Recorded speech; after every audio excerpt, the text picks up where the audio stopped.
Okay, picture this for a second. A young person, maybe from Chennai or Kochi, standing on a train platform, suitcase in hand, but they're not looking west towards, say, Canada or the US. Hmm. They're looking north, hopes high, heading towards places like Gurgaon or, Noida. Right. And at the same time, you've got students maybe in Punjab who maybe always figured they'd be studying overseas, and now suddenly they're enrolling in local colleges. It's quite a shift. It really is that visual. It kind of captures the scale of it, doesn't it? It's not just isolated stories. Yeah. This feels like a massive trend. Millions of people moving within India. A modern day great Indian shuffle, you could almost call it. And that's what we wanted to get into in this deep dive, this really noticeable pattern of people moving away from the South, which, we often think of as India's big development hub and heading north. And that's the immediate puzzle, isn't it? Yeah. The South, Tamil Nadu, Kerala, Karnataka, Andhra Pradesh, they've got this reputation, right? High literacy, good health care, tech centers. Exactly. So, based on all the material we've looked through, we started asking why? Why leave what seems like, well, relative prosperity? What's the pull of the North all of a sudden? And maybe the biggest question, what does this huge population shift actually mean for India's future? Yeah, and to figure that out, we've been digging into, well, quite a stack of research, articles, reports. And what jumps out pretty quickly is that there's no single answer. It's complex, it's economics, definitely, it's shifts in education dreams, and increasingly, it seems climate change is a major factor too. It's a story that's really reshaping the country, block by block, city by city. So our aim here is just to pull out the key threads from everything we've seen to help you make sense of what's driving this huge movement. Maybe let's start with why people might be leaving the South. Yeah, that's the logical starting point. And like you said, it's the initial head scratcher. For years, the South has been held up as the example, strong human development indices, skilled workforce, big IT presence globally. You'd almost expect the flow to be the other way around, or at least for people to stay put. But the economic reality seems to be shifting. We saw some numbers, like Karnataka still has a decent per capita income, something like what, ours, 3.04 lakh for 2022-23, which sounds good. It does, relatively speaking. But then you look north and you see a different kind of economic buzz. Even if a state like Bihar has a much lower average income, maybe around Arsa 54,000, the urban centers in the North Delhi, Gurgaon, Noida in UP and Haryana, they're becoming these absolute powerhouses for jobs. Right. It's maybe the contrast between, say, trying to find work in a call center in Chennai or maybe traditional farming in parts of Kerala Mm. versus the sheer concentration of corporate and involving manufacturing jobs up north. Exactly. And Gurgaon, wow, what a transformation. It wasn't that long ago, it was just seen as a suburb, right? Totally. Now it's a major corporate destination. We even saw that IKEA is setting up a massive distribution center there. It's supposed to open in 2025. That's not just a shop, that's huge logistics, tons of jobs. It's a really tangible sign of where that investment is flowing. And yeah, Bengaluru is still the IT king, no doubt. But Right. it comes with baggage, right? The Mhm. legendary traffic, their crazy high Oh, rents. yeah. So if you're looking at options, maybe a place like Noida, which is also building its tech scene but might be, I don't know, slightly less congested, maybe more affordable, it starts to look pretty appealing. So the North isn't just catching up, it's offering maybe a wider range, a sort of buffet of jobs across different sectors tech, retail, manufacturing. That's a powerful pull. A huge pull. Economics is definitely driving a lot of this. But it's not just jobs, is it? There seems to be this interesting shift in like aspirations, especially around education. For a long time, particularly in the South, the big dream for ambitious kids was studying abroad, Canada, Australia, the US. That was the goal for many. But that path, well, it got tougher recently. We saw how Canada, for instance, tightened up its visa rules back in 2023. And that had knock-on effects. Almost immediately. Look at Punjab, another state where lots of people try to go abroad. Their local college admissions apparently jumped, like 25% in 2023-24. Why? Because students just couldn't get the visas to leave. Hmm. And doesn't our own new education policy, the NEP 2020, sort of play into this too, making things more flexible here? It seems to, yeah. Allowing students to get certificates or diplomas, even if they don't finish a full degree, it might be keeping students in the system longer. We saw one expert, Dr. S.M. Sharma, suggesting students might be doing shorter courses while they, figure things out or wait for other opportunities. So if the overseas dream hits a wall, it's too hard, too expensive, visas are blocked, what happens? Well, many are pivoting. Instead of looking west, they're looking north within India. Cities like Delhi, Mumbai, Gurgaon, they become the next best thing.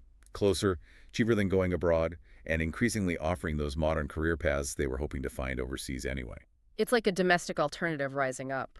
Okay, so economics, education, dreams shifting. But then there's this other factor you mentioned, which feels pretty heavy, climate change. Yeah, this adds a really serious, almost unavoidable dimension. It's not just about farming anymore. Climate change is actually forcing people to move, and South India, especially the coasts, is really feeling it. We read that story about Thakni Devi in Bihar losing everything to the Kosi River, floods in, what was it, September 2024? Yeah, devastating story. And while that's not the South, it just shows the sheer power of these events, the scale of displacement they can cause. Absolutely. And for states like Tamil Nadu, Kerala, the threat is constant. Rising sea levels, stronger cyclones, coastal erosion. It's not theoretical. It's happening now. The IPCC warned about this way back in 1990, that climate change could displace millions. And the global numbers now are just staggering, something like 376 million people displaced by climate events since 2008. Mind-boggling. So if you're living in a coastal village in the South and you see your home, your land, your livelihood literally threatened by the rising water or storms. Moving seems less like a choice and more like survival. Pretty much. Moving inland, moving to higher ground, moving towards those northern cities where there are also jobs, it becomes a very logical step. So you've got these strong pushes from the South, the economy, education shifts, climate. Let's flip it then. What makes the North suddenly so attractive? What's the promise? Well, a big part seems to be deliberate policy and investment. Things like the Make in India initiative, launched back in 2014. That seems to have really focused on boosting manufacturing and creating an environment for industry, particularly in the North. Right. The goal was to get manufacturing up to, what, 25% of GDP by 2025? Yeah, ambitious. And we are seeing results. Big names like Boeing, Airbus setting up operations or increasing sourcing, defense contracts demanding local production. That directly creates jobs, manufacturing jobs, in states like Uttar Pradesh and Haryana. And the IKEA example fits here too, right? It's not just tech, it's logistics, supply chains. A whole ecosystem. And states are competing too. We saw Uttar Pradesh actively trying to attract startups with incentives, trying to make Lucknow like a mini Bengaluru. Which leads us to the startup boom itself. That's another huge northern draw, isn't it? Phenomenal growth. India went from what, maybe 450-odd startups in 2016 to over 84,000 by 2022. That's incredible. Wow. And a lot of that energy, those tech incubators, those new companies, they're clustering in northern cities. Noida, Chandigarh, they're buzzing. So if you're a young person with tech ambitions, you don't have to think only Bengaluru or Silicon Valley anymore. You can find that vibe, those opportunities closer to home in the North now. Precisely. It opens up new domestic pathways. And one more economic factor, remittances. How does that fit in? Well, India gets the most remittances globally, right? Over $111 billion in 2022. A lot comes from Indians abroad, obviously. Sure. But a significant chunk is also internal. People moving from, say, Bihar or UP to work in Delhi or Gurgaon and sending money back home. Or even people from Punjab or Haryana working elsewhere in the north or overseas. And that money coming back injects cash into those local economies. Exactly. It helps families improve living standards, maybe fund small businesses. It creates this positive feedback loop, making those home regions feel a bit more prosperous and potentially encouraging more migration. It fuels the whole cycle. Okay, so there's definitely a strong pull towards the North. Jobs, investment, startups, remittances, helping back home. But it can't all be smooth sailing, right? This kind of mass movement must come with problems. Oh, absolutely. It's definitely not a simple success story for everyone involved. There are significant challenges, real dangers, a definite darker side to this migration trend. Like what, for instance? Well, one major issue is the persistence of illegal migration attempts, especially people trying to get to the West. We hear about thousands, especially young people from Punjab, Haryana, Gujarat, still taking these incredibly risky routes. Often using dodgy agents, paying huge amounts of money. Exactly, putting themselves in really vulnerable positions. There's talk of tougher laws, like that Immigration and Foreigners Bill proposed for 2025, aiming to crack down with like serious jail time for using fake passports and things like that. But does that stop people when they feel desperate? Often, no. The desperation can outweigh the legal risks. And then you have external factors, like we saw mention of the U.S. president's crackdown on illegal immigrants in 2025, leading to deportations that hit Indian youth, especially from Punjab and Haryana, really hard. It just shows how precarious those journeys are.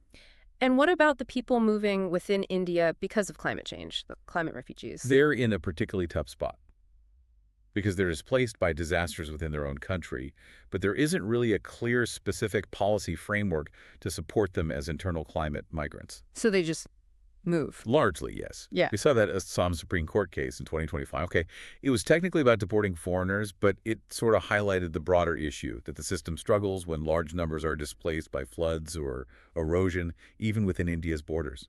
So someone from a coastal community in, say, Tamil Nadu loses their home to the sea. Where do they go? What support do they get? Often, very little official support. They might end up in cities like Delhi or Mumbai, but they can face discrimination, end up in poverty, struggle to access basic services. It's displacement followed by hardship. And then there's the whole cultural side of things. Moving from south to north isn't just changing jobs, it's changing cultures too, right? Absolutely. The North-South divide isn't just economic, it's cultural, historical. We saw that piece from 2020 mentioning the different legacies, the stereotypes, Idli versus Paratha kind of thing. Yeah, the surface level stuff. But it points to real differences migrants face. Someone from the South moving north might find their accent is mocked, or they struggle with different social norms, different ways of doing things day to day. It adds another layer of difficulty to adapting. It's not just about finding a house and a job, it's about fitting in, feeling like you belong. Exactly. It's a huge social adjustment as well. Okay, so zooming out from the individual experiences, the challenges, what's the bigger picture here? What are the major consequences of this huge internal migration for India as a whole? One of the most profound impacts is demographic. It's literally reshaping the population map. You've got states in the South, like Kerala, seeing their populations age quite rapidly. Projections suggest, 23% over 60 by 2036. Wow, that's high. Meanwhile, you look at a state like Bihar in the north, and the median age is incredibly young, like 19 or 20. And this migration just accelerates that trend. It pours fuel on it. Yeah. The South potentially loses its younger working-age people, which could strain their economies down the line, who pays the pensions, who fills the jobs, while the North gets this demographic dividend, a young workforce ready for these new industries. So economically, it could be seen as a kind of rebalancing act, talent moving from south to north. Potentially, yes, it could help reduce regional disparities over the long term, but it's a double-edged sword, like we said. Well, if it's not managed properly, you risk overloading the North. Cities getting too crowded, infrastructure like water, housing, transport getting totally overwhelmed. And on the flip side, if southern towns lose too many young people, they could stagnate, maybe even become those ghost villages some people worry about. Needs careful planning then. Definitely. And politically, this is already becoming a hot topic. We saw that example in Uttarakhand, where people moving from the hills to the plains within the state is actually shifting political power balances there, causing debates about fair representation. And that plays out nationally, too. Big time, especially around delimitation, redrawing parliamentary constituencies based on population. Southern leaders are worried. As northern populations grow faster, partly higher birth rates, but potentially boosted by this migration, they stand to gain more seats in parliament. That means a shift in political clout towards the north. Which could have major implications for national policy, resource allocation. Everything. It's a fundamental power shift potentially underway. Okay, so faced with this complex picture, the drivers, the challenges, the consequences, what's being done, are there solutions emerging? Well, some of the government policies we talked about, like the new education policy and Make in India, are part of the picture. They aim to create more opportunities within India, potentially stemming some of the outflow or redirecting it domestically. And things like the proposed immigration bill are trying to tackle the risks of illegal routes. But what about the climate migrants specifically? That seems like a gap. A huge gap. That seems to be the most urgent policy need that came up again and again. The potential scale of displacement, especially in coastal areas like Tamil Nadu, by 2050, we saw that stark estimate from the Institute for Economics and Peace. It's massive. There needs to be a specific plan. And maybe not just reacting when people are displaced, but trying to prevent it. Exactly. Investing in resilience now. Building better flood defenses, protecting coastlines, helping communities adapt where they are. That has to be part of the solution, trying to help people stay safely in their homes if possible. It feels like a monumental task. It is. But, amidst all the policy talk and statistics, what really stands out is the human element. Yeah. The sheer resilience, the drive, the ambition of the people making these journeys. They're facing huge uncertainties, leaving behind everything familiar, We saw that quote from a migrant worker in Gurgaon. It was simple but really powerful. He said something like, "I left my village, but I brought my dreams with me." Hmm. That kind of puts it all in perspective, doesn't it? It really does. It reminds you that behind the trends and the numbers, it's millions of individual stories of hope and determination. So, reflecting on our whole deep dive today, it feels like we've covered a lot of ground. We've looked at the push factors from the South, the changing economy, the shifting education goals, the very real impact of climate change. And then the pull factors of the North, the infrastructure boom, the government incentives, the whole startup surge, the flow of remittances. And we've also had to confront the difficult parts, the risks people take, the plight of climate refugees, the cultural clashes, and these huge implications for India's demographics, its economy, its politics. It's definitely a complex, messy, unfolding story. But what's undeniable is that the South is changing as people leave, the North is being transformed by those arriving, and the whole country is navigating this massive internal shift. It's more than just movement, isn't it? It feels like people are actively rewriting India's narrative suitcase by suitcase. That's a great way to put it. So maybe the thought to leave you, the listener, with is this. What do you take away from seeing this incredible human movement unfold? Is it something about resilience, about ambition redrawing maps, or maybe just a deeper sense of the powerful forces shaping one of the world's most dynamic nations right now? It's a story that's absolutely still developing. It's happening right now, and it's definitely one worth keeping an eye on. Well, thank you for joining us for this deep dive.